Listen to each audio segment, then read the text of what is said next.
podcast. Yeah. Welcome everybody to Clang the podcast, now sponsored by the wonderful people at DRC Shipping. What do their services include, Pete? So they include warehousing, pick, pack, fulfillment, air freight import and export, ocean freight import and export, road freight to and from all major European cities, and they're pharma specialists. They've also got a specialism in publisher services, so exporting magazines and books worldwide. Fantastic. For all your shipping needs and the export-import business, DRC Shipping, everybody. Check their website out. Now, enjoy the podcast. Welcome, everybody, to another edition of Clang, the podcast, which I would now usually pick up a book, but I haven't got one because they're not here. Hey, I got it. It's fine. Oh, I got you. Yeah, it's all right. I got I've you got it guys as well. covered. I didn't read that memo, did I? Clearly. Okay. Okay. So carrying on with the diverseness, I would like to use that word. Diversity, I think. No, the diverseness of Is guests. it diverseness or diversity, or just diversity? Surely it's a mean we should- diverseness. I dunno. All right then. But basically, we're trying to mix it up, and so we've gone across the pond this week. We've gone across the pond to a really good friend of mine who I met on tour a few years ago. I will tell that story in a minute, but let me quickly introduce everybody to Mr. Ryan Hamilton. Hey. Thank you very much. Thank you very much. Cool Glad to as be chips. here. Cool as chips, man. Now, can I introduce you, gentlemen, Peter, to Ryan Peter? Yeah, so Ryan Peter. That sounds Nice like to meet somebody- you. Sounds like it should be There you go. somebody else's name. Is that somebody we need to get on as well? Ryan Peter? Ryan Yeah. Peter. Maybe. It Yeah. sounds like a golfer. We should look, Yeah. yeah, definitely. You- That Ryan- sounds it like a sounds better golfer. when Ryan says it. It sounds better than when you say it, Pete. Anyway, Ryan yeah, Peter. sorry, no, Yeah. Ryan. Yeah. A pleasure to meet you at some ungodly hour in the morning. It You is- know, I'm in the South in Texas. We get up early. I've been up for a few hours, but thank you very much. Excited to be here. And yeah, just talk some shit, right? That's what we're doing. Yeah, We're man. just talking That's what we do. shit. That's what we Yeah. do. I So love it. basically, to let everybody know, you are primarily known as the singer with Ryan Hamilton and the Harlequin Ghosts. Am I right? That is Yes, 'cause correct. We met, or you're currently actually a podcaster and a DJ, so I'm going to get to that as well. But we met when you supported The Alarm a few years ago on a British tour, and you were one of those support bands that I couldn't take my eyes off every night. I absolutely Thank had you to very come watch much. you. And then, Pete, did you know Carol Hodge was in the band? No. Really? Yes, yeah, we love Ah. Carol. Yeah, so she's another one. But just to fill in my clang with that. So before I knew that you were coming on the tour with The Alarm, I think we were in New York, and we were sitting having lunch somewhere, and Mike Peters' phone went, and he says, "Oh yeah, oh wow, oh yeah, I'll be ready. And he sits there with his eyes wide open, like smatter, and he went, "Little Steven's gonna call me." I was like, "Little Steven, as in Bruce Springsteen?" He went, "Yeah." I went, "As in The Sopranos?" He went, "Yeah." I went, "What does he want?" He went, "I don't know." I went, "Maybe he's going to make you an offer that you can't refuse." You know what I mean? And anyway, so 10 minutes later, his phone rings. He runs off all excited like a kid, and he comes back. He goes, "Oh, apparently we're going to have one of his bands on the tour." So that's how you got on the tour. Now explain your connection with Little Steven. Yeah, so the short-ish version of that is I was in a band a long time ago that was going to be a really big deal. It's like the MySpace days. And we were, Good but days, good but days. those days, the music business was in like a total sea change. There was a lot happening. So that band, met its end, and I started playing in the UK. It's like, I want to go somewhere where nobody knows who I am. Kind of started over in the UK. Did pretty well, pretty fast in the UK. Word gets back to Little Steven that there's this UK artist named Ryan Hamilton that's doing really, I think you'd really like him. Not knowing that it was me from that band from before. So somebody sent him my stuff, and I had just recently done a song with Ginger Wildheart for charity that we wrote together. And it was that song and then kind of my back catalog. And I get this message that Little Steven has added half of your album to his radio station. I was like, what? Who does that? Why is how did he, first of all, where did he find me, and why I'm all of a sudden on the radio on Sirius XM? Half the album I've put out is getting played. Wow. It's just like unheard of. So eventually somebody gets in touch with me, much like they did with Mike, and they said, Steven wants to speak to you. You know, we're not sure if you have a record label right now, which I didn't. And they let me know he was going to call. And then, like an excited kid. That must be that must be his way. Yeah. He's going to call. He called me, and I'll never forget it because I answered the phone. Because I was raised right. Hello, Mr. Van Zant. And he laughed in his very Stevie way. He has a great laugh. So he just kind of goes, and he said, Stevie's fine. You can call me Stevie. And they offered me a deal. He became my mentor. And we wrote a ton of songs together. We had a lot of success together. He played guitar on my albums. And that's how we met. He was very surprised that I was not British, that I was from Texas, and that I was from that band that everybody thought was going to be famous about a decade before. What were they called, by the way, that band? That band was called Smile, Smile. And in the MySpace, thank you very much, the MySpace days, people probably don't remember or they don't know. That's when like Lily Allen got famous. She got famous on MySpace. Yes. Even the Arctic Monkeys got famous on MySpace. Yes.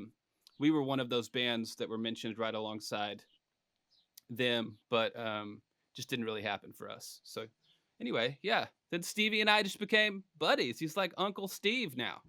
Wow. So you get free tickets? Do you get tickets to Bruce gigs then? Yeah, but you know what? I've never been. We were going to go. My dad and I were going to go. My dad had to have heart surgery. He's fine. He's a super healthy guy. It was just a weird thing. But we were going to go when they played Dallas. I had to call Stevie and go, we can't go. My dad's in the hospital. I can't believe we're going to miss it. He goes, you know what? If you were going to miss one, this is the one to miss. I have COVID. I'm not even playing tonight. No. Yeah, so he didn't play the Dallas show. We didn't go. But yes, I get free tickets. No, I've never been. Wow, Pete, we've blown this because Springsteen's over here now and we've just missed the tour. We could have done what are you doing? Smiley, you could have had my spot. Exactly. Yeah. Man, what an oversight. Yeah. Pete, note to us. Guests must be relevant to tours that are happening in the future. Well, either that, or I hope you're keeping a little black book of like, right, Ryan, Stevie, Ryan, yeah, you should. Is that, in fact, while we're on that, can you get us free tickets to anyone else's gigs? I'm sure I could, but Smiley could probably get you more. His black book's like thicker than mine. This is Smiley's black book. Mine's kind of like, I don't know. Mine's dwindling at the moment. Everybody's gone very quiet. Oh man! So I have to say that's a fairly Clang-tastic start to the interview, really, isn't it? I mean, one of the E Street band, right up there, right, big deal. Yeah, straight to the top of the ladder. Why not? Yeah, and I like the way you just snuck Ginger Wildheart in there as well. That's kind of Ginger's a man, isn't he? Ginger is a complicated man. He's a good friend. He's been through a lot. It comes, I think. Being Ginger and being that level of songwriting genius just comes with some problems, that anybody would have when you're that way. So Ginger and I have never been as close as I thought we were going to be, but I think I'm at the perfect distance from Ginger. Well, I'm in another country. Yeah. We talk, you know what I mean? Is that where the connection with Carol comes from? Ginger was, because she plays with him, doesn't she? She does, yes. So he recommended her because she had played a Halloween show with him one time. And I said, hey, do you know anybody? I'm looking for somebody who could, play keys and sing backup. And that's how we found Carol, yeah. She's ace, man. Yeah. So you've moved... I mean, the thing is, where do we go from there? Because obviously you've started a pretty high bar. I mean, if we're going to talk, if we're going to look at sort of like your best Clang, who's the guy? Who's the guy or the girl? Who is that person? Well, I've got a great one. You, of course, you think about these things when you get an invitation like this, and it's just like, okay, where do I go? Because I've been very fortunate in my life, and much like Smiley in his fantastic book, I've kind of been off to the side. I've never quite reached where everybody Bridesmaids. thought. Yeah, it's that. Yeah, It's that yeah. thing, just forever. Which is fine. I've had the coolest life so far. I'm having a great life. Very thankful. But because of the connection with Stevie, Clem Burke, Blondie's drummer, did this UK tour. Clem does a lot of kind of offshoot side projects.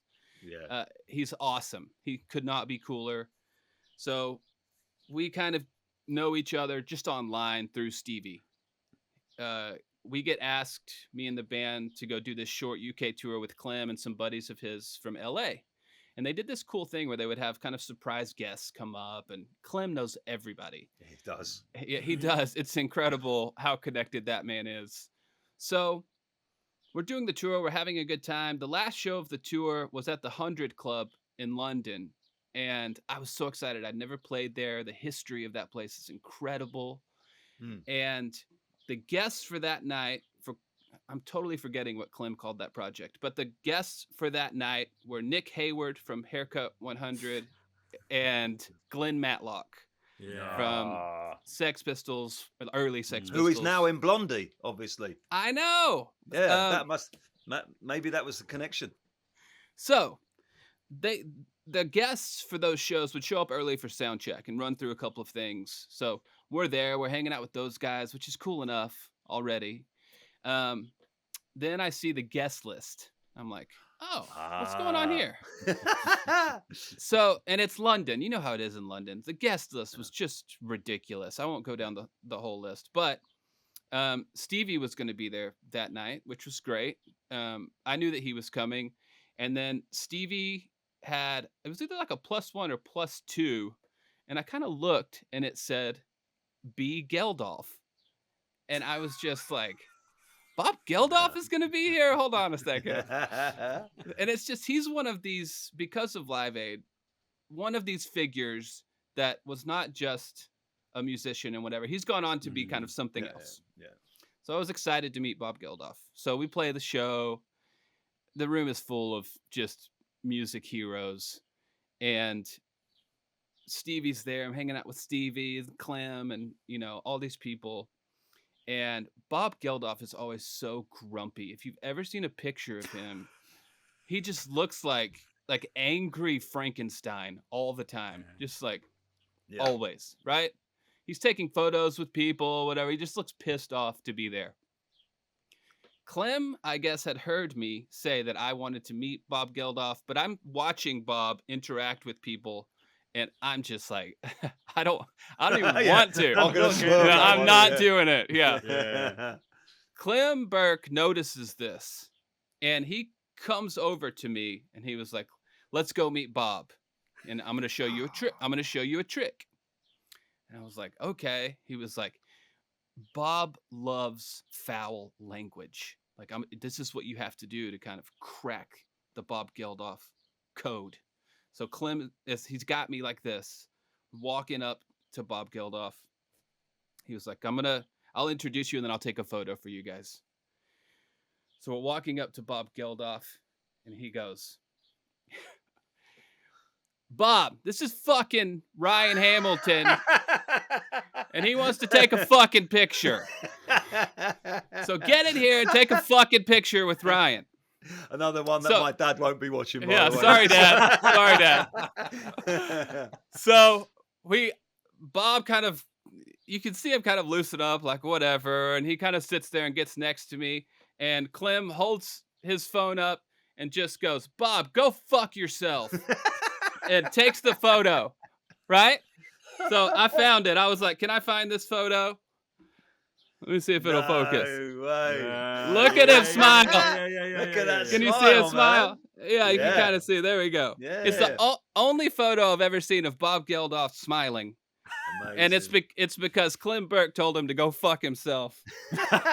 Well, he is the man who sort of notoriously said, "Send us your fucking money," isn't he? Yeah. The greatest line of charity the whole time. Yeah. Hey, at least I tell you what, the only difference between you and me with the Clem Burke thing is that he knows you by name. Every time I see him now, he looks at me, just goes, "Drummer, right?" Oh God. That's it. About 3 times I've met him in the last kind of few years, and he just comes out and goes, "Drummer, yeah." No, This must man. be this, but interestingly, I think this is is this the second or third time he's come up in conversation, because he came out, and also I stumbled across him because I was saying, I said to Smiley the other day, I said, "Oh, are you still connected to Glenn Matlock?" And then it was kind of like, and then you realised you're kind of like, I'm seeing Glenn Matlock, Clem Burke, and then I think it was James that came up with Clem Burke, wasn't it? Oh, James knows him quite well. Yeah. In fact, James, we did a show in America, and James went, "Oh, Clem's coming," and I was like, "Oh, Clem Burke," and he went, "Yeah." I was like, "Clem Burke," like that, drummer, and all I remember, it was about kind of 100 degrees down by the beach in America, and it was sweltering, and Clem Burke came with a massive leather jacket, like the biggest thing, his hair, and I had a t-shirt on, and I was sweating, and he didn't sweat. Yeah. I don't know. I think it's those old school guys. I've heard stories like that. They just, I think they've lived in leather for so long. Yeah. They're just used to it.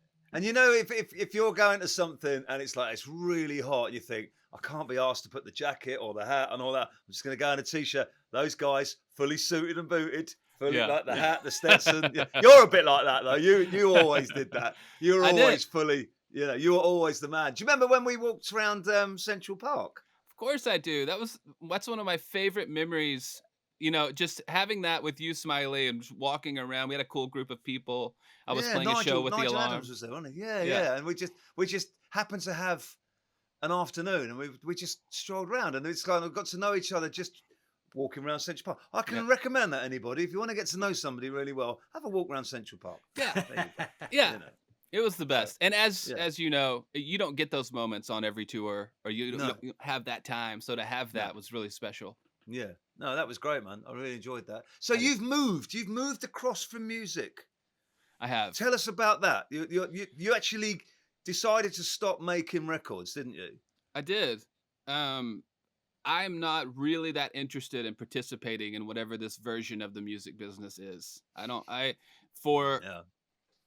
God, it's been a couple of years ago now, but I had millions. I'm not trying to be full of myself. It's just a fact. Millions of streams of my music, and I got paid, I think, $300. Wow, that says it. And I just kind of went, nope. Yeah. Oh, no. You can't live on it anymore. You can't live on you. We've all made music, and we've all in different guises. And when people come in my studio and they make an album, and they kind of go, what am I going to do with it? I'm going, well, you don't want to make money, do you? Trust me, because if you want to make money, you can put out CDs, but no one's got a CD player anymore. Yeah. You can make vinyl, but it's incredibly expensive to do. Yeah. And then all the people who say, "Oh, I'll definitely take some vinyl off you," half of them won't, and you'll have a big trunk load stashed up in your loft because you just can't get rid of it. And if you put it out on all the socials and stuff, you don't get any money. No. So, and I'm as guilty as anybody now, because I've fallen into that. If I want to hear something new, I don't buy it. I just stream it. And it's wrong. It's wrong, but fuck them.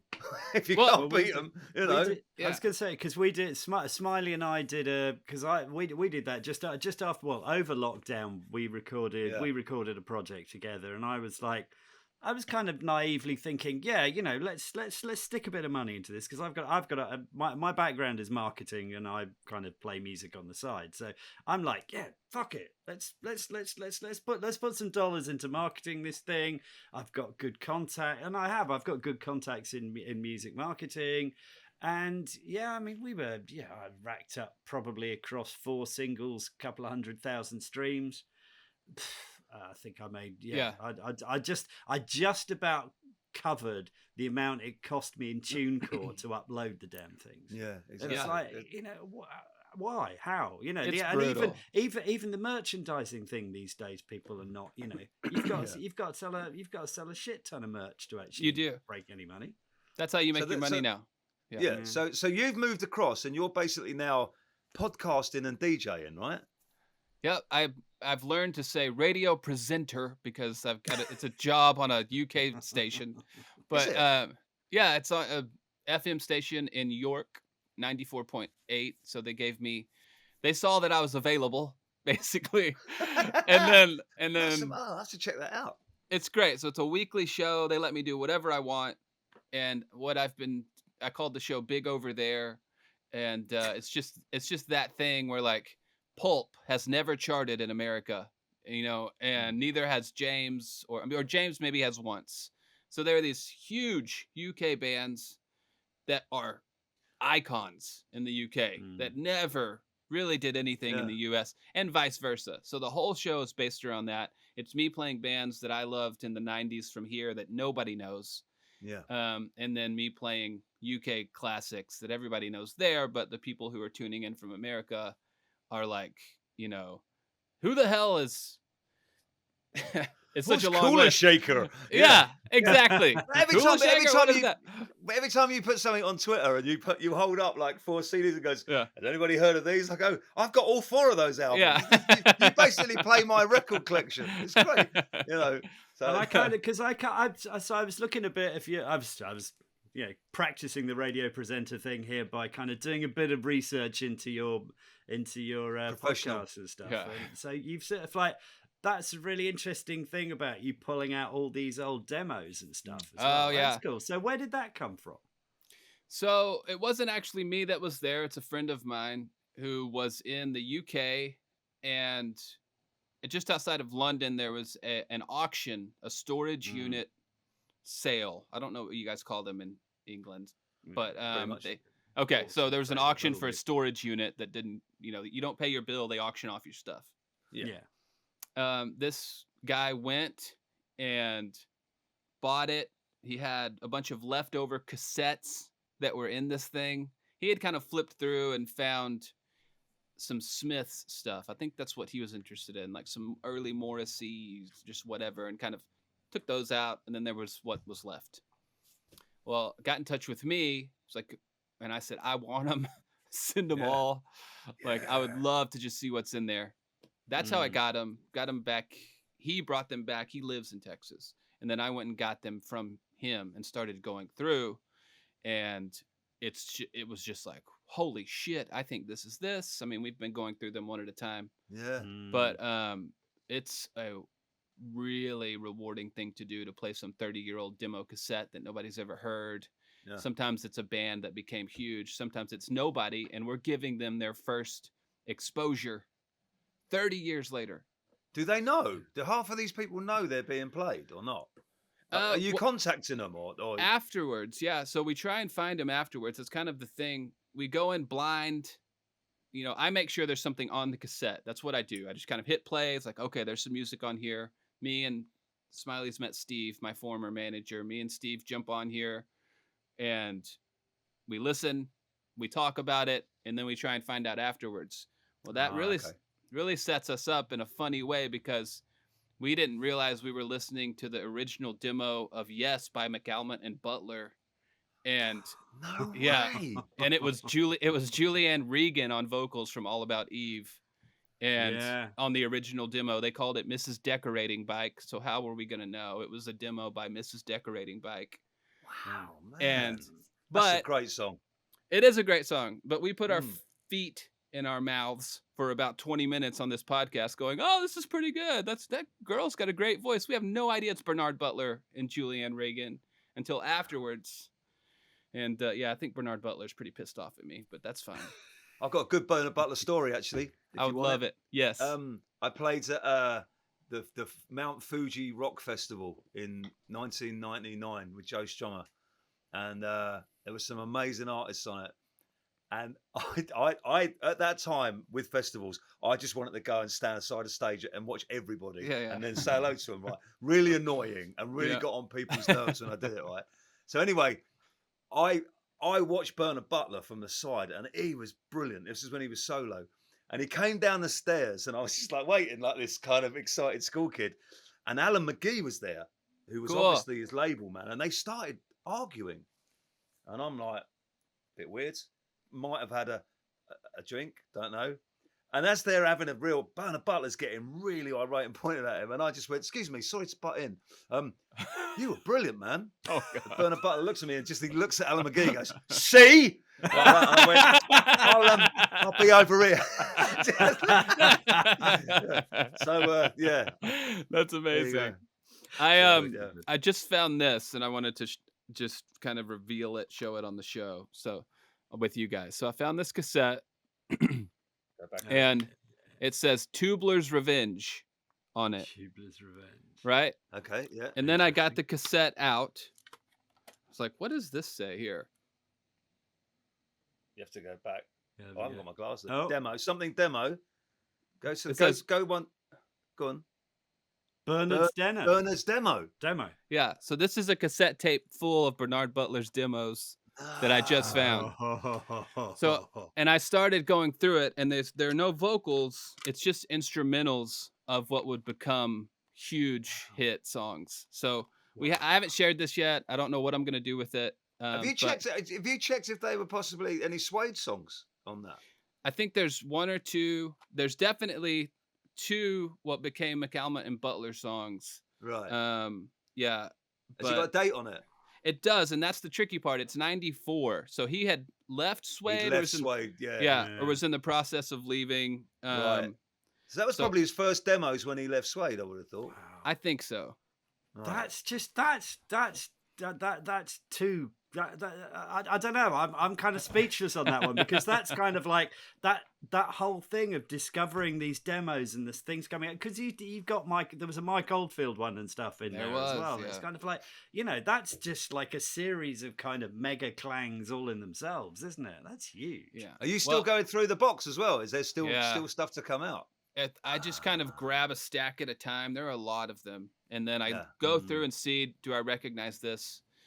If it's super recognizable, we typically don't put it on the podcast because it's just like, why would we? But the Mike Oldfield one was really interesting because it was a demo of a big hit song. So we just kind of went in going, okay, we know what this is, but it's really interesting. So let's listen to it. Wow, man. Yeah.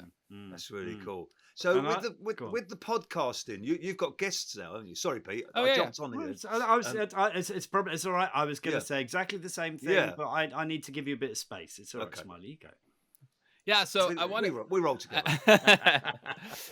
Yeah, the conversation with my wife was really funny because I was like, I think I'm going to stop touring and just have a YouTube channel. And she was like, you've lost your mind. Why would you? What are you doing? Yeah. I was like, no, I could just have this moment. I was like, everything's about to turn 30 years old that I love. All the 90s music and these people.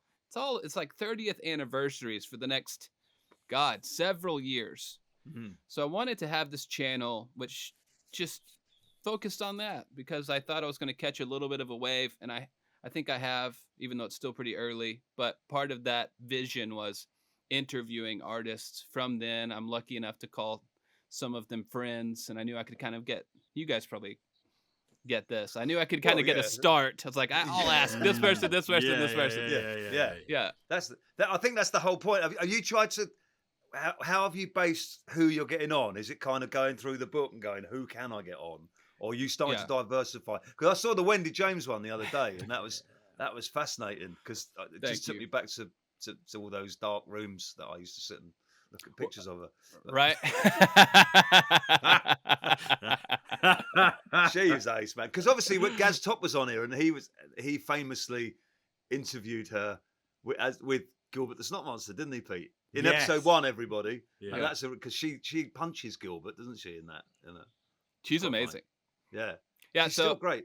She's great, and my favorite. Did you know her then, or did no. you just? No. But what happened was I had enough famous friends that agreed to do interviews, so then I'm able to email whoever and go, previous guests include. Yes, yeah. I'm trying that. Yeah, I've had a few no's, may I say, but I'm trying to kind of branching out. And, Yeah. and I think that's the whole thing about with guests.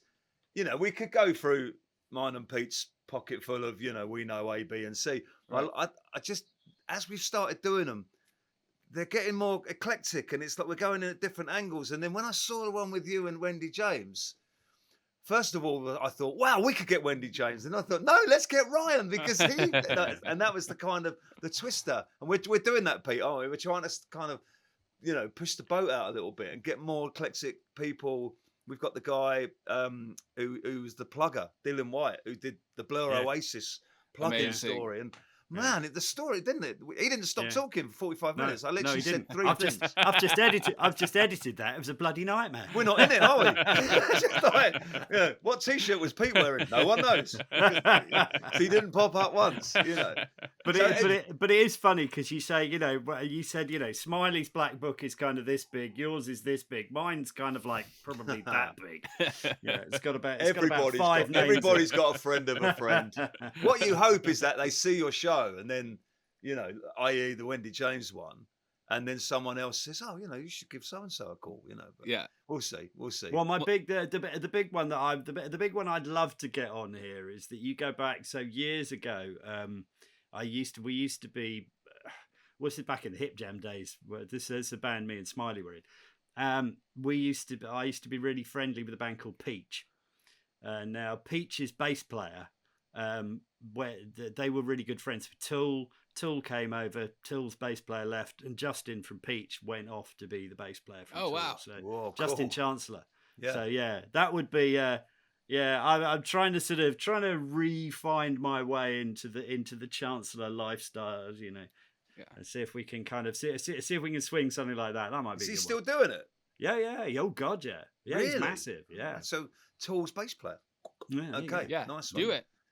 Yeah. Most Clint- people Absolutely. will say yes, I think. I think the majority will. Yeah. Ironically, sometimes it's the ones you assume will say yes, actually say no. Oh, Yeah. yeah. I found that too, just so you know. There have been I several. won't, been I like, won't name "Nah." any names, but Yeah. like a couple of people I thought were just absolute Bite shoo-ins. your hand Just off. went, Yeah. Yeah. Well, they didn't, Well, now- maybe didn't say no, but possibly didn't say yes. you Yeah, know. my favorite is when they're like, maybe get in touch with us in the fall or whatever. It's always Yeah. like Yeah. it's always like forever away. Yeah, yeah, maybe. yeah. And then you get in touch with them in the fall. You know what? Maybe next year. Yeah, I could name that person right now, but I'm not going to do it. So we need the awkward question, Peter. Go on, you always ask Well, this question. no, go on. You can't set it up like that. It's just ask it. Just Well, get in there and ask what's it. the most awkward Clang? You've obviously had a moment with a celebrity that is kind of awkward. We've all had them. Oh God, great question. Okay, you know the actor Owen Wilson? Yeah. Mm. Okay, so the Smile a long time ago, we were towards the end of that band. We were on a big tour supporting a band called Metric. We were in New York City playing the second to last show of the tour, a place called Terminal 5. New York City is much like London. You never know who's going to show up backstage. Right. Playing the show, I look side stage. There's Woody Harrelson. There's Owen Wilson. Wow. And then there's this other guy in a baseball cap, kind of pulled down like this. And I asked somebody afterwards, who was that? Like, that's the guy that created Napster. It's like, oh, weird. Wow. What's he doing here? Wow. And then they said, we're actually going to his house after for a kind of end of tour party. We go to this guy's house, and it is just like one of the most insane parties I've ever been to in my life. There is literally a line of people waiting to take a hit off a joint with Woody Harrelson. You just got in line, and he's just there. Yeah. He's just sharing, and he has this like Rastafarian hat on. It was insane, this party. So Owen Wilson is out on the balcony, just kind of there by himself. With every once in a while, somebody would kind of go out and say hello. I was in Smile with my ex-fiance. That's a whole different story. But it was a very awkward touring, like traveling circus, just which only made us more popular. But she decides she's going to go out and talk to Owen Wilson. I was like, okay, good for you. Her name's Jency. So Jency goes out. She's talking to Owen Wilson. I'm inside getting stoned with Woody Harrelson. I think I got in line about 3 times. Just let me just get back in line. Get re-stoned. So, yeah. So drinking. Did he recognize you each time you came round, or was he getting increasingly more stoned? I don't know. Good to meet you, man. Yeah. Hey, good to meet you. Yeah. I've just met your brother. Continue. So I'm having a drink. I think I was drinking I remember having a glass. I was so fucked up. Anyway, I remember having a glass of like something very grown up, scotch or something. They had waiters walking around. I was just out of my mind by the end of the night. So Jency just stayed on the balcony with Owen Wilson. Ooh. But we got to go. It's like 4 a.m. And I'm like, we have to go. So I walk out on the balcony. Jency, we need to go. Hey, sorry, Owen. We need to go. She's like, no, not yet. Again, I go out. Jency, we got to go. We have one more show. It's in Philadelphia. We got to go.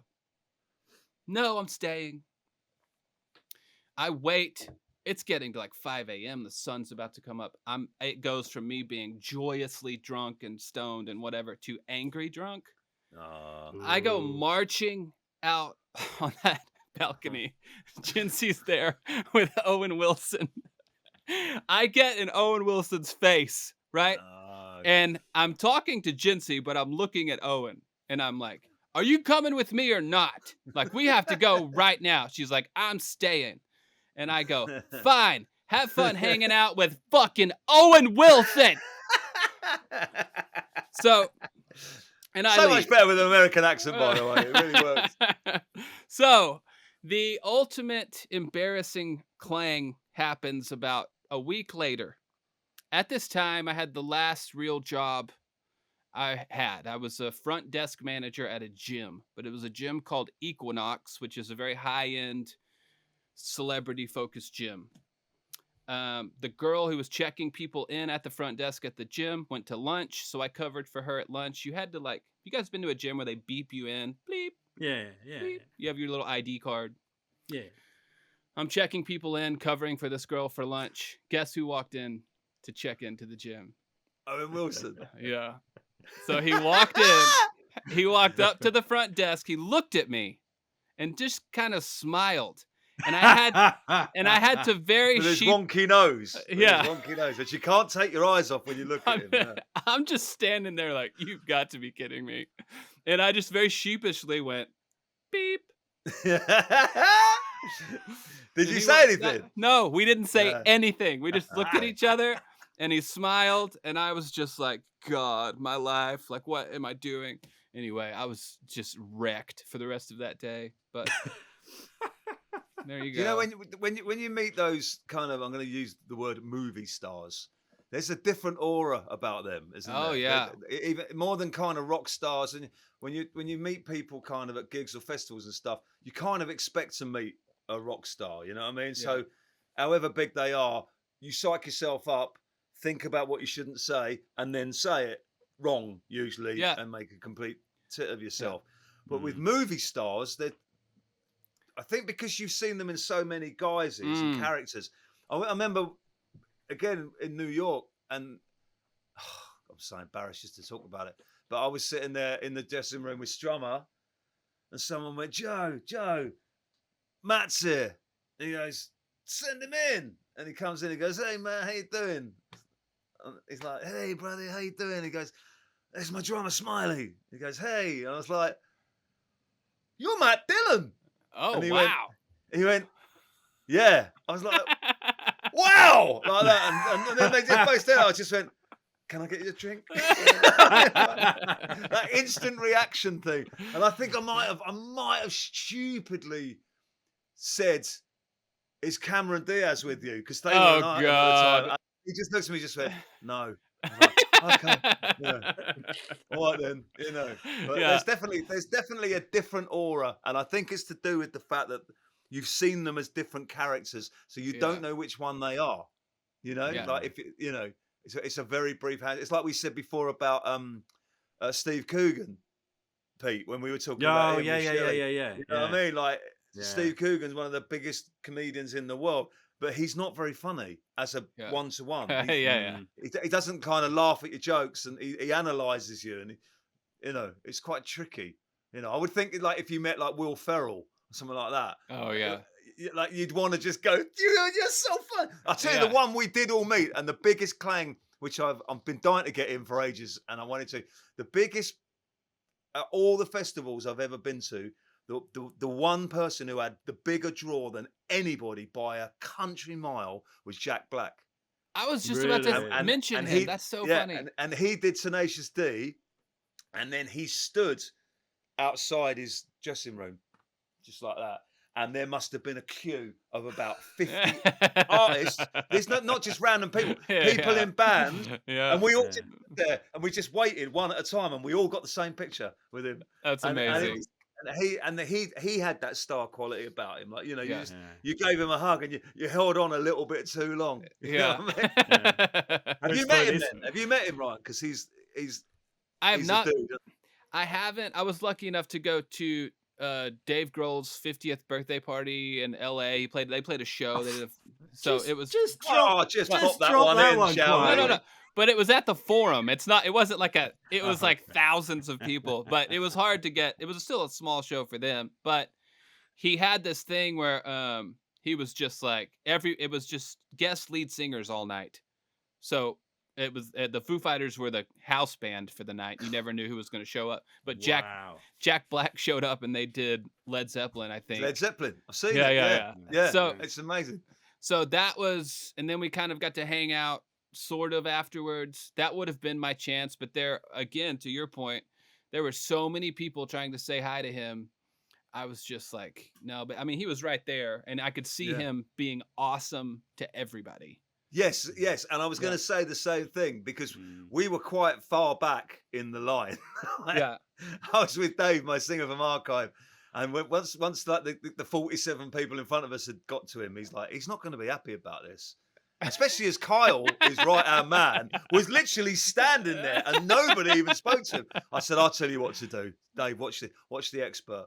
Yeah. And I walked up and I walked past Jack Black and I walked up to Kyle and shook his hands. Yeah. And Jack Black went, hey, you finally got someone to say hello to you. I went, yeah. Anyway, while I was here, Jack, can we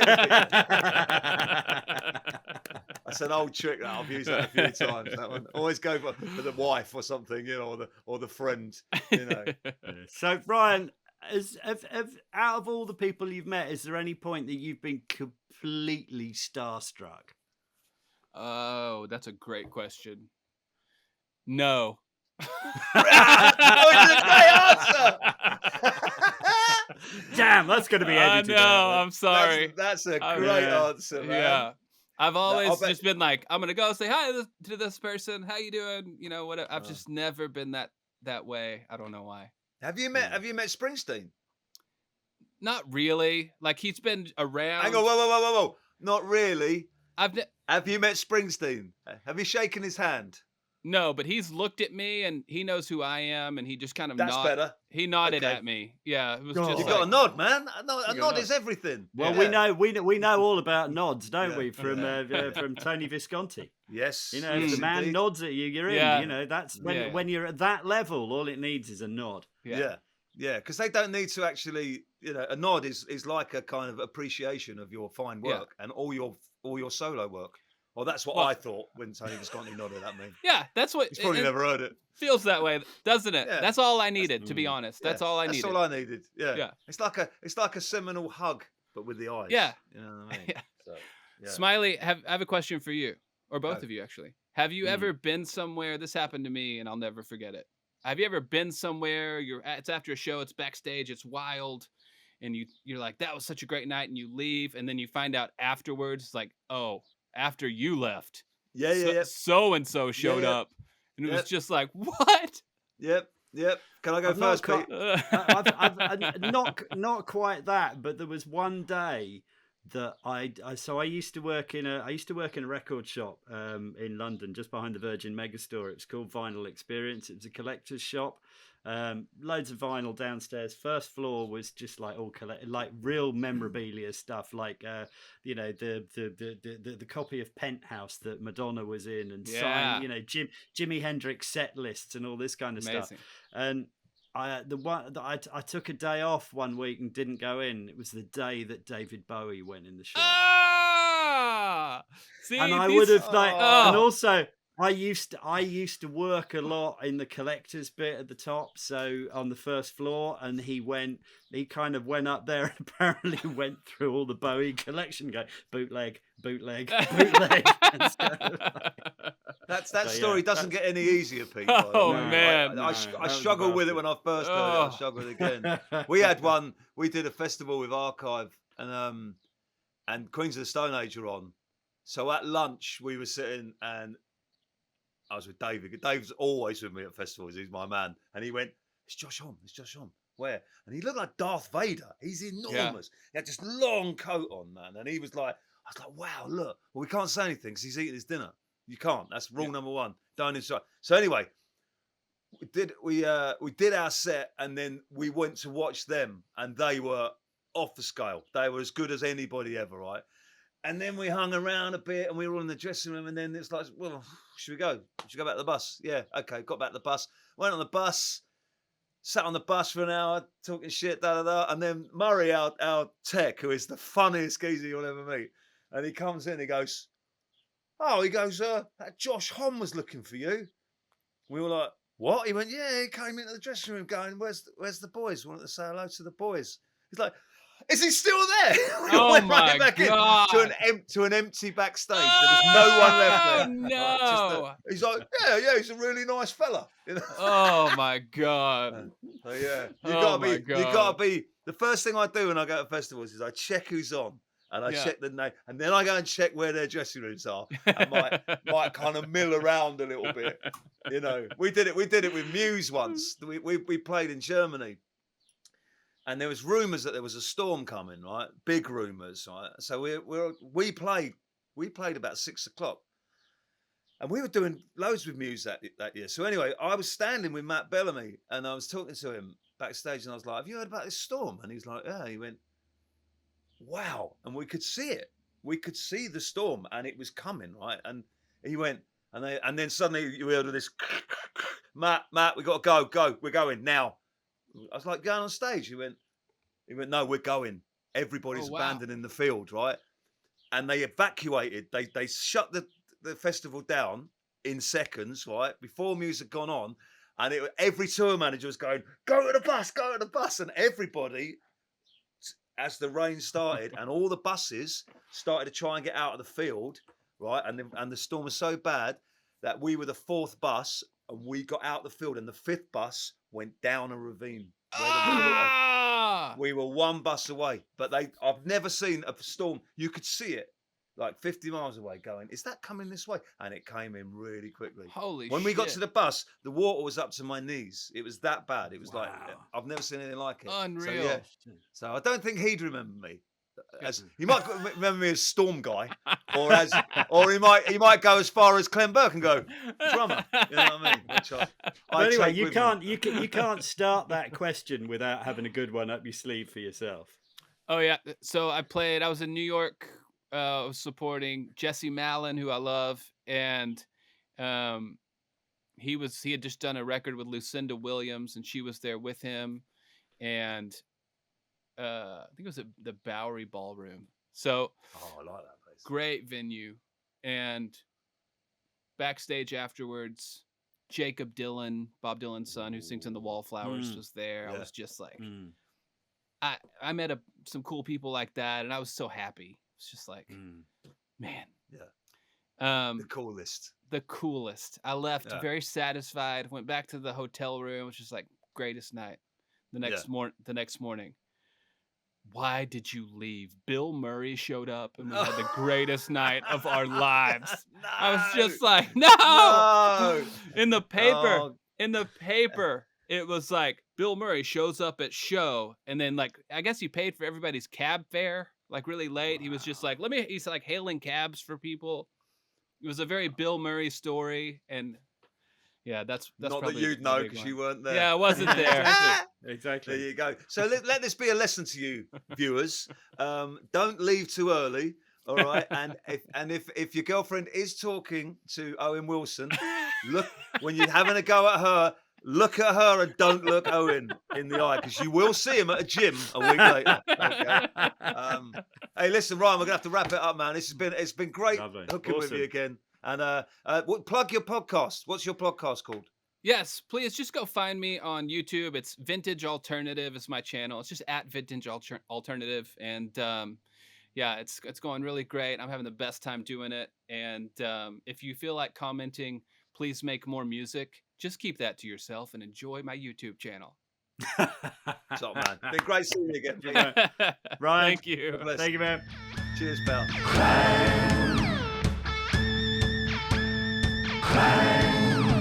The podcast.